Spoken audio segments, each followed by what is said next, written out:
Bismillahirrahmanirrahim. Assalamualaikum warahmatullahi wabarakatuh. Salam sejahtera bagi kita semua. Salam, Om Swastiastu, Nama Budaya, Salam Kebajikan.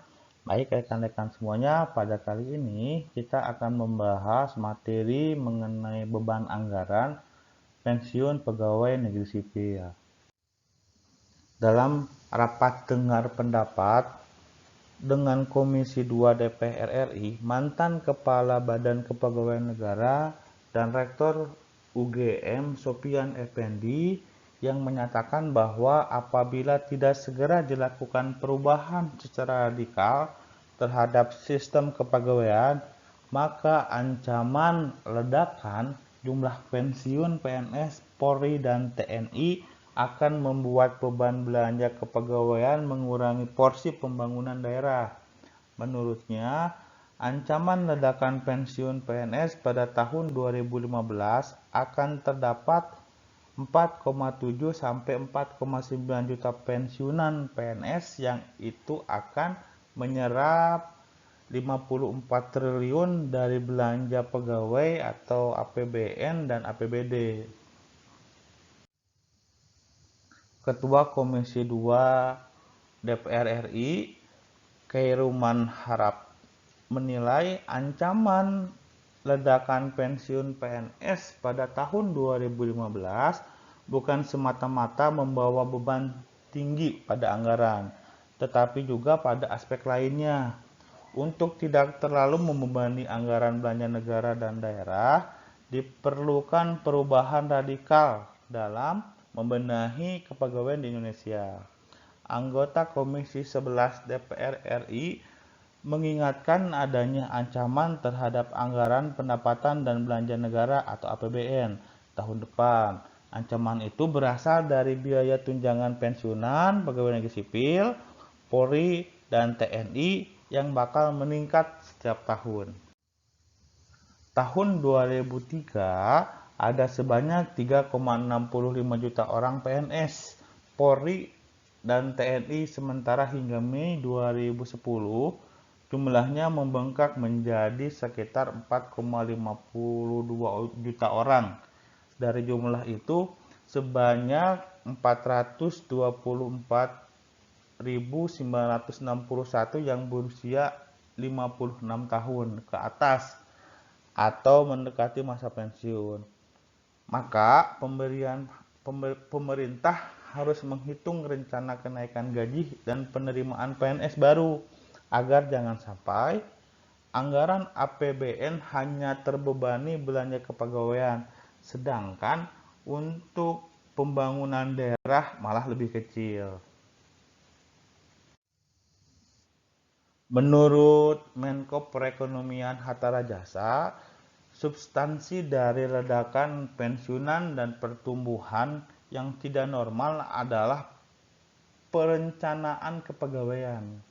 Saat ini, pemerintah telah membuat rancangan induk tentang jumlah PNS.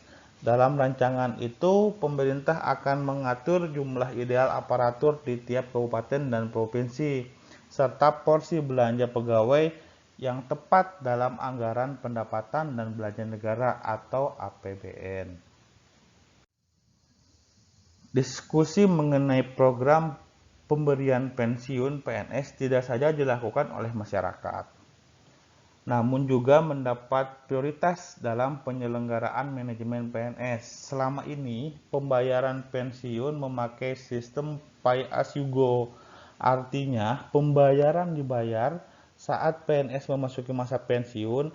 Dalam sistem ini, jumlah anggaran yang dibutuhkan dari APBN lebih kecil namun menimbulkan resiko fiskal. Kelemahan pada sistem pay as you go tersebut menjadi dasar pertimbangan utama untuk segera dirubah dengan kebijakan baru, yaitu penerapan sistem fully funded.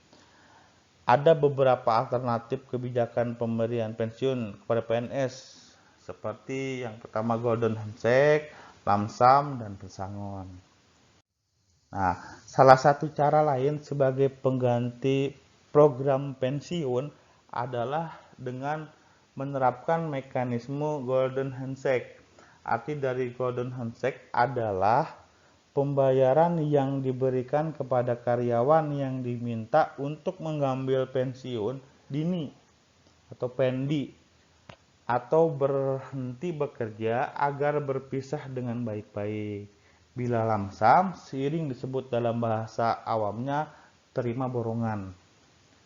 Pesangon adalah membayar dan menerima imbalan karyawan ketika mereka meninggalkan pekerjaan di perusahaan atau organisasi. Sejak beberapa tahun terakhir, pemerintah berencana mereformasi sistem pensiun karena dana pensiun yang harus dibayarkan untuk pegawai negeri dan pejabat publik seperti DPR dan pada banyak lembaga negara yang dibentuk sejak era reformasi, dapat dibayangkan betapa banyak pejabat negara baru, mulai dari Dewan Perwakilan Daerah atau DPD, Mahkamah Konstitusi atau MK, Komisi Pemilihan Umum atau KPU, Komisi Yudisial atau KY, Komisi Pemberantasan Korupsi atau KPK, dan Komisi Pengawas Persaingan Usaha atau KPPU.